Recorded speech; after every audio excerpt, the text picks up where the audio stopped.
Oke, salam dan salam sejahtera dan pencerahan saya berkenaan dengan isu rasuah yang mana kita hari ini terkejut didedahkan bahawa Malaysia rugi 1 trilion akibat rasuah, dan kenyataan ini juga dikeluarkan oleh Presiden merangkap Ketua Pegawai Eksekutif CEO Emir Research Datuk Dr. Rais Hussein Muhammad Arif, berkata jumlah tersebut mewakili hingga 4% daripada keluaran dalam negara kasar KDNK sejak tahun 1997. Dan dia kata jika dilihat statistik dalam tempoh 25 tahun kebelakangan ini, purata hingga 4% duit telah hilang daripada KDNK negara. Dan benda ini ada dalam buku, yang mana buku itu bertajuk Korupsi dan Kemunafikan dalam Politik Melayu. Perlu disegerakan transformasi moral etika, itu katanya dalam tajuk buku itu. Dan apa yang kita lihat di sini, buku ini sebenarnya telah pun dilancarkan oleh Sultan Perak, iaitu Sultan Nazrin Muiz Azuddin Shah, yang mana dia bertitah keberikutan semua pihak tidak boleh memandang ringan sifat leka memilih, melakukan penafian dan memikirkan segala justifikasi bagi menidakkan kewujudan gajah rasuah di hadapan mata. Ini adalah yang dititahkan oleh Sultan Perak berkenaan dengan betapa bahayanya rasuah di negara kita ini. Jadi sebelum saya nak huraikan, kerana ramai juga yang akan tanya kepada saya bahawa apa dia yang dikatakan 1 trilion ini. Yang mana kita tahu selama ini kita dengar juta. Selepas daripada rasuah Najib ni kita dah tahu dah trilion lah, bilion lah. Yang mana saya pernah katakan kalau 1 bilion itu bermaksud 1000 juta. Bayangkan 1000 juta itu banyak. 1000 juta tu kalau kita letak kontainer mungkin dari Melaka boleh sampai ke Johor mungkin 1000 juta, kerana not duit kita antara 50 dan 100 ringgit. Jadi dia memang banyak berkontainer-kontainer. Kalau diletak dalam rumah pun saya ingat berrumah-rumah lah, kalau rumah banglo. Jadi kalau 1 trilion ni bermaksud juta. Dia juta. Itulah yang saya boleh nak huraikan. Dia dah bentuk juta dah. Bayangkan mungkin kalau letak kontainer, mungkin daripada Pulau Pinang ataupun daripada Kedah sampai ke Johor, lepas tu patah balik lagi kontainer dia tu. Panjang dia. Kalau nak isi dalam kontainer, duit tu yang hilang. Jadi kalau kita bayangkan duit yang sebanyak itu, yang mana 1 trilion ini, yang mana kenyataan yang dikeluarkan oleh CEO Emir Research ni tadi, dia kata, jadi bayangkan kalau kita ada 1 trilion sekarang, apa yang dapat dilakukan dengan membantu rakyat. Rasuah bukan saja memiskinkan rakyat, tapi turut menyumbang kepada isu keselamatan makanan, brand drain, serta masalah lain. Perkara ini harus ditangani segera. So, kita lihat ya, kenapa rakyat begitu marah? Kerana pembangunan di negara ini tidak sekata, dan kita tahu ekonomi negara kita ini kestabilannya tidak bagus. Rata-rata rakyat mengeluh kerana gaji yang tidak stabil, dan jurang di antara kaya dan miskin itu juga begitu besar, melebar. Jadi kita lihat yang kaya semakin kaya, yang miskin bertambah miskin. Tetapi politik negara kita ini berlaku rasuah. Apa yang paling menarik di sini apabila kenyataan ini dikeluarkan, benda ini berlaku tahun 1997.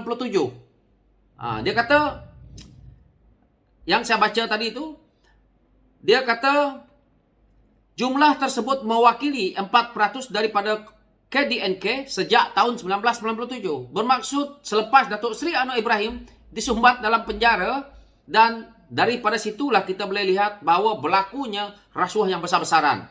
Dan dia kata, jika dilihat statistik atau data dalam tempoh 25 tahun kebelakangan ini, purata 2/4% duit yang telah hilang daripada KDNK negara adalah akibat perbuatan rasuah, tidak lebih kurang 1 trilion. Bukan jutaan ringgit dan bukan bilion ringgit.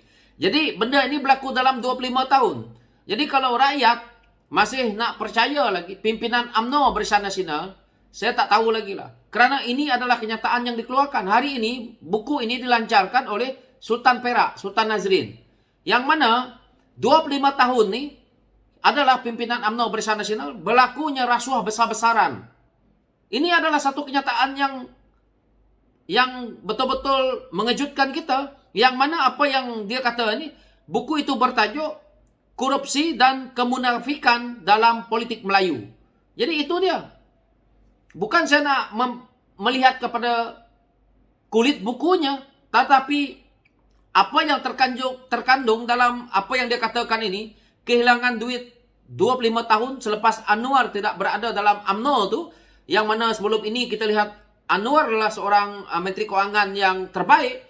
Apabila beliau dipenjarakan, akhirnya dalam waktu 25 tahun, kita lihat duit hilang. Sehinggalah PHS memerintah 20 bulan, baru kita dapat menangkap seekor jerung yang paling besarnya, tetapi yang lain, anak-anak jerung, ikan-ikan bilisnya masih banyak di bawah.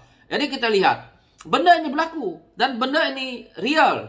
Apabila perkara ini telah dibuat oleh MA Research, kita baru tahu bahawa selama ini yang diagung-agungkan, yang dinafikan oleh pimpinan kerajaan, yang ahli-ahli politik yang berada dalam UMNO Barisan Nasional, bermaksud mereka selama ini melakukan ketirisan yang begitu besar dalam negara. Sebab itu, apa yang dititahkan oleh Sultan Nazlin ini tadi, yang mana dia kata, kita memilih melakukan penafian, memikirkan segala justifikasi, menidakkan kewujudan gajah rasuah di depan mata. Inilah sebab itu, kita lihat anak-anak muda banyak yang hari ini begitu lantang bersuara kerana media yang hari ini kita dapat lihat bahawa jika berlakunya rasuah dan kita juga boleh mengakses banyak perkara dan akhirnya kita boleh nampak. Dan apa yang berlaku ini sangat-sangat mengecewakan kita rakyat.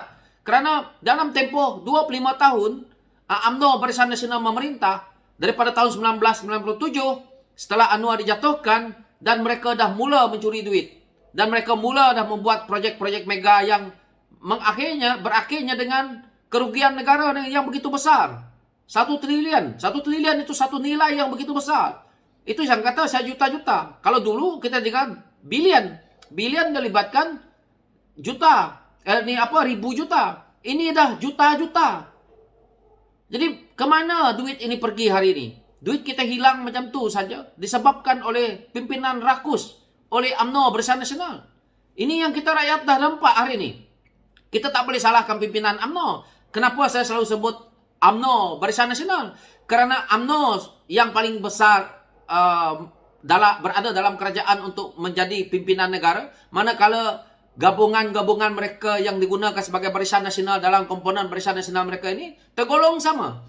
Dan benda ini bukan perkara main-main. Ini juga melibatkan banyak kaki tangan kerajaan. Melibatkan banyak juga pegawai-pegawai kanan kita sebenarnya.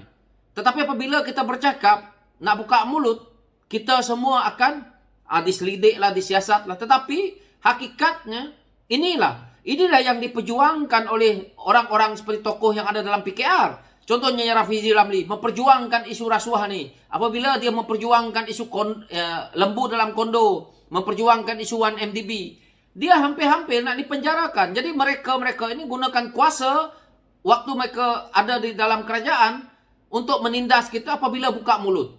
Jadi dia akan cuba menakut-nakutkan rakyat dengan kuasa yang mereka ada. Jadi ini yang perlu kita rakyat fikirkan. Kenapa kita perlu perjuangan politik ini? Adalah untuk kita mengubah politik kita ini, baru kita boleh hentikan rasuah ini. Jika pemimpin politik kita tidak kita ubah, maka hancurlah negara ini. Kerana hari ini pun kita tahu apa yang berlaku ini tidak mudah kita nak hentikan. Lihat contoh kes Najib ini.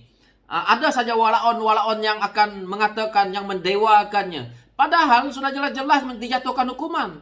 Ini baru 42 juta. Yang lain-lain lagi. Pemimpin-pemimpin UMNO yang lain lagi. Ramai. Jadi, kalau kita tidak hentikan kemana arah negara ini dibuat oleh ahli politik kita ini. So, itu pencerahan saya. Sekian, terima kasih.